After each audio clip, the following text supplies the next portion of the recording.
오늘 말씀 로마서 13장 11절부터 14절 말씀 가지고 어둠은 빛을 이길 수 없다 라는 제목을 함께 말씀의 인사 나누고자 합니다.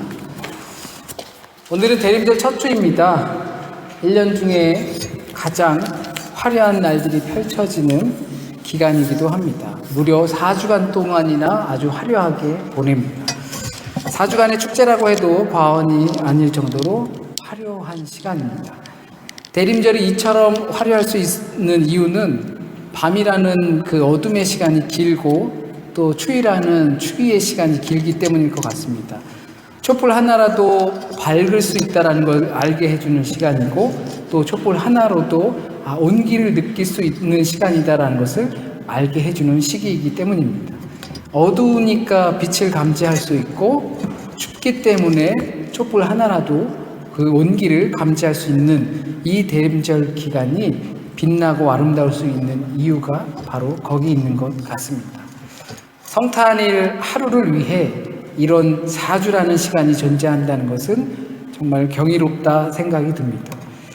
물론 성탄 시장을 가보면 예수, 곧 하나님의 구원이 우리에게 나타난다는 것과는 조금 다른 실제적인 모습을 보곤 합니다.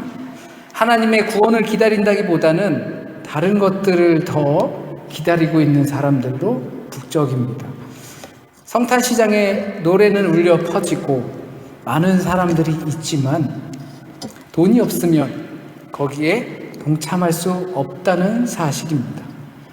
예수는 돈 없는 자들에게 그리고 힘 없는 자들에게 연약한 자들에게 와서 힘이 되어 주었는데 지금 우리가 보내고 있는 대림절 기간, 하나님의 구원이 실현되는 날을 기다리는 대림절 기간, 가장 화려한 기간, 거기에는 돈 없는 자는 낄 수 없다라는 사실입니다.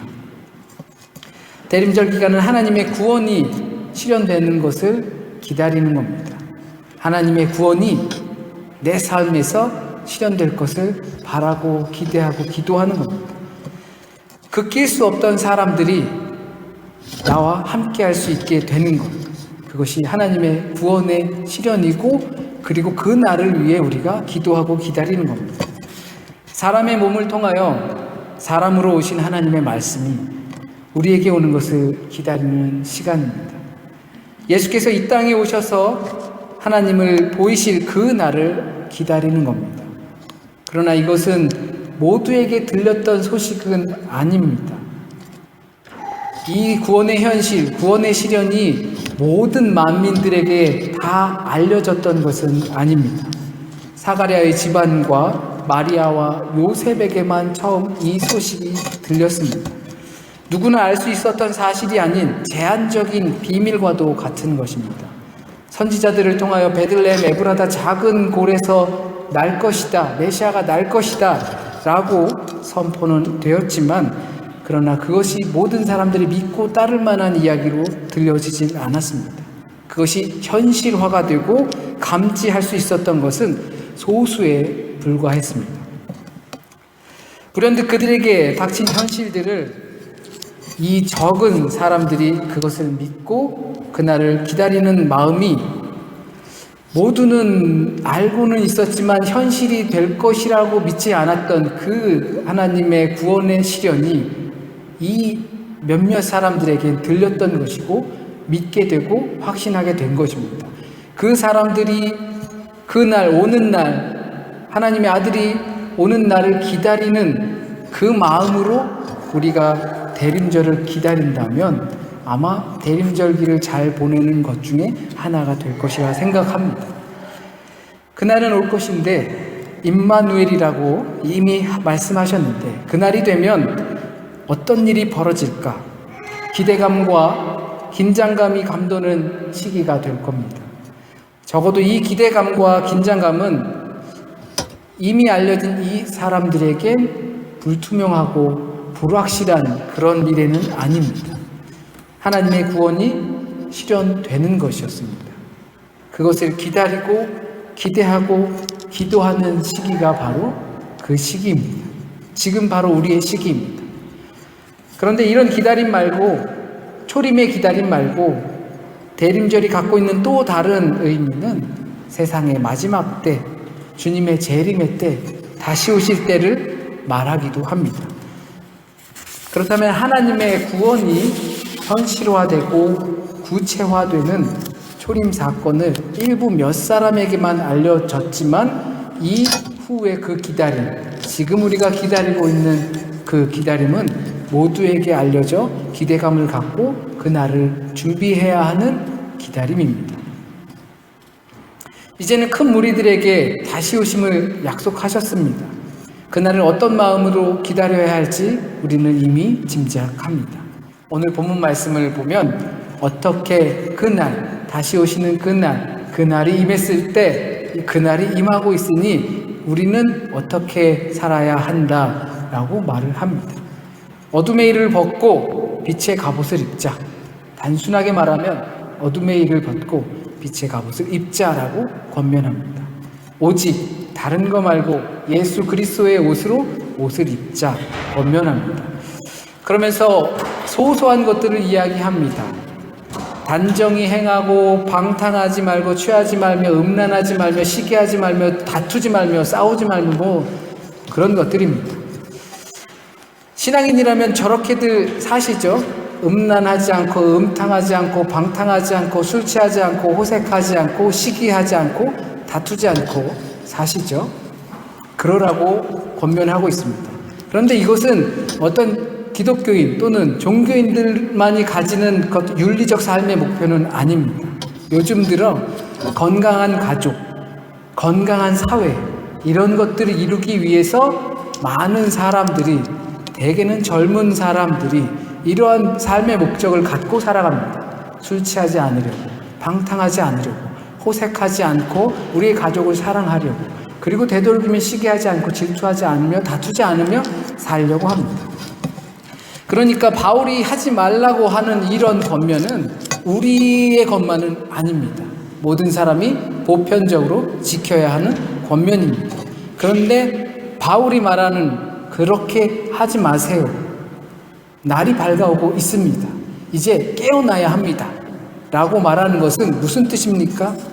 아직도 그러고 있다라는 겁니다. 아직도 음란하고 호색하고 방탕하고 술 취하고 시기하고 질투하고 우리는 그러고 있다라는 겁니다. 네 이웃을 내 몸과 같이 사랑하라.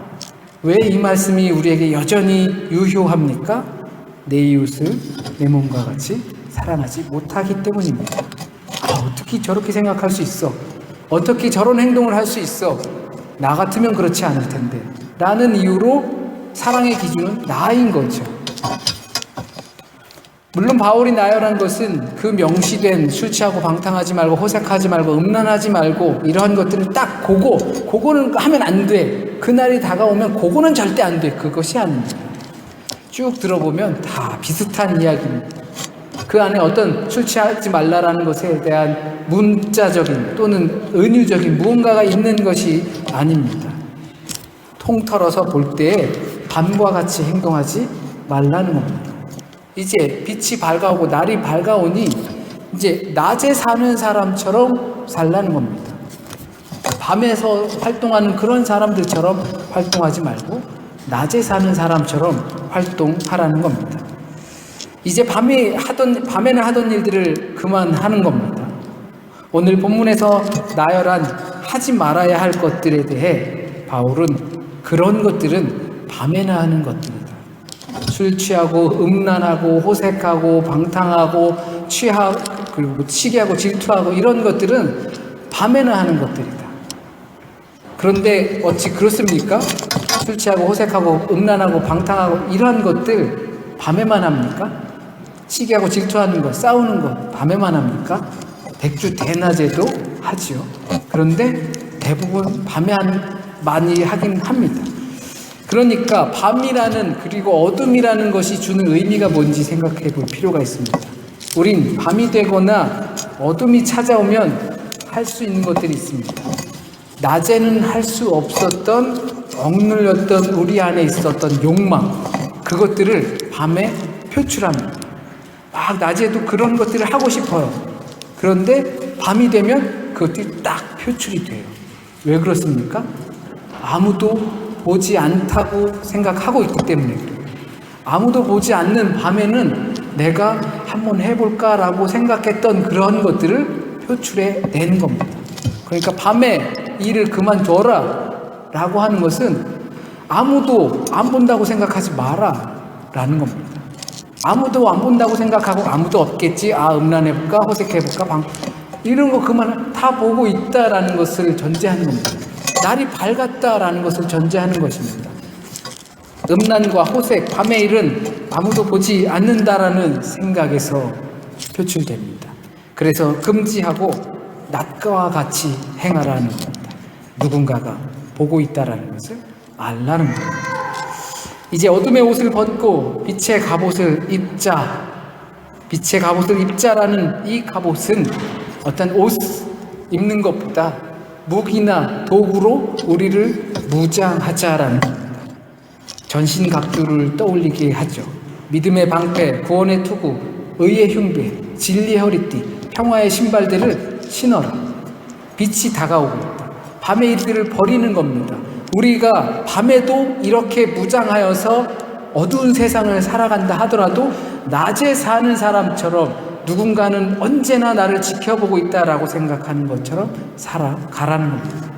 예수 그리스도를 옷 입자, 빛의 갑옷을 입자라고 말하는 것은 이 말을 뜻하는 겁니다. 전신갑주로 우리 스스로를 무장하자는 겁니다. 우리가 빛의 사람이기 때문에 아닙니다. 빛의 존재에 맞는 일을 하는 것이 아니라 오직 예수 그리스도로 우리를 덮어 놓으라는 겁니다. 옷이라는 것이 그 사람의 지향점을 말해주기도 합니다. 비싼 옷, 좋은 옷 입으면 함부로 싸구려 행동을 하지 않습니다. 물론 가끔 있습니다. 이 상태가 좀 올바르지 못한 사람은 몇천 유로짜리 옷을 입어도 아무데나 이렇게 싸구려 행동을, 싸구려 말을 하는 사람들이 분명 있긴 합니다. 그러나 그 얘기가 아니죠. 우리가 예수 그리스도로 옷을 입고 그 진리의 전신 갑주를 입으면 우리가 싸구려 행동하지 않는다라는 겁니다. 난 어떤 정신을 갖고 있는 사람이다. 이것을 표현하게 돼 있습니다. 그러니까 빛으로 옷을 입는다는 것. 그리스도로 무장한다는 것은 나는 그리스도, 메시아 같은 사람이다. 난 그리스도의 정신을 갖고 있는 사람이다 라고 표현하라는 겁니다. 마음속에만 나만 알고 있어야지 하는 게 아니라 누가 봐도 알 수 있게 하라는 겁니다. 예수 그리스도가 왜 오셨는지 그것을 생각해보면 더욱더 뚜렷해질 것입니다. 예수 그리스도가 무엇을 위해서 오셨는지, 예수 그리스도가 어떠한 왕이신지, 주의 날이 우리에게 임하는 것, 그 날을 준비하며 기다리는 자의 마음은 빛이신 예수 그리스도를 옷 입는 겁니다. 예수 그리스도로 무장하는 겁니다. 머리부터 발끝까지 무장하는 겁니다. 그렇게 우리는 준비를 해야 합니다. 그 날이 오는 것을 기다리는 자는 그렇게 준비하며 살아가는 자입니다. 내가 아닌 예수가 드러나게 되는 지경까지 나를 통해서 예수 그리스도의 모습을 느낄 수 있게 하는 그 지경에 이르기까지 무장해야 합니다. 사드를 배치하면 북한이 핵을 못 쏠 거라고 생각할까요? 전쟁을 준비한다는 건 평화를 이루겠다라는 건 아니잖아요. 평화를 위해서 산다라는 것은 이러한 무장입니다. 평화가 목적이라면 전쟁이 일어날 것을 대비하면 안 되는 부분입니다. 모두가 칼을 내려놓으면 전쟁은 절대 일어날 수 없습니다. 저쪽에 칼을 들었으니 나도 칼을 들어야지. 그러면 싸우는 거예요. 그 어른들이 제일 잘해요. 어린이들은 싸워요. 근데 금세 또 잊어버려요. 아빠가 막 야단을 쳐요. 막 화를 내면서 야단을 쳤어요. 그런데 잠시 후 막 헤헤거리면서 막 이거 해달라 저거 해달라 해요. 어린아이와 같이 되는 것이 바로 이런 겁니다. 어른들은 싸웠죠? 다시는 안 봐요. 확 돌아섰죠. 감히 나에게 모욕감을 줬어 하면서 돌아서 버립니다. 이게 어른입니다. 어른들은 이렇게 전쟁을 합니다. 하지만 아이들은 평화를 그런 식으로 만들어 갑니다. 대림절 기간 무엇을 기다리는가? 하나님의 구원이 이 땅에 실현되는 것을 기다립니다. 하나님의 구원이 이 땅에 어떻게 실현되는가? 예수가 누구를 위해서, 무엇을 위해서 오셨는지 생각해보면 더 잘 알 수 있을 것 같습니다. 예수께서 초림으로 오실 때 연약한 자를 오셨습니다. 그렇다면 우리가 예수의 오심을 기다린다는 것은 아무나 동참할 수 없는 그 길을 열어주는 겁니다. 힘이 없어서, 돈이 없어서 동참하지 못하는 그들이 동참할 수 있게 해주는 것입니다. 또한 다시 오실 주님, 그날이 올 때를 기다리는 우리의 자세는 전신갑주를 취해야 합니다. 예수 그리스도로 옷 입고 빛의 옷을 입어야 합니다. 그것은 밤의 일을 끊어버리는 겁니다. 누군가가 보고 있다라는 사실을 명확히 알라라는 겁니다. 우리 이 시간 함께 찬양 빛 대신 주 함께 찬양하시고 성만찬 이렇게 진행하도록 하겠습니다.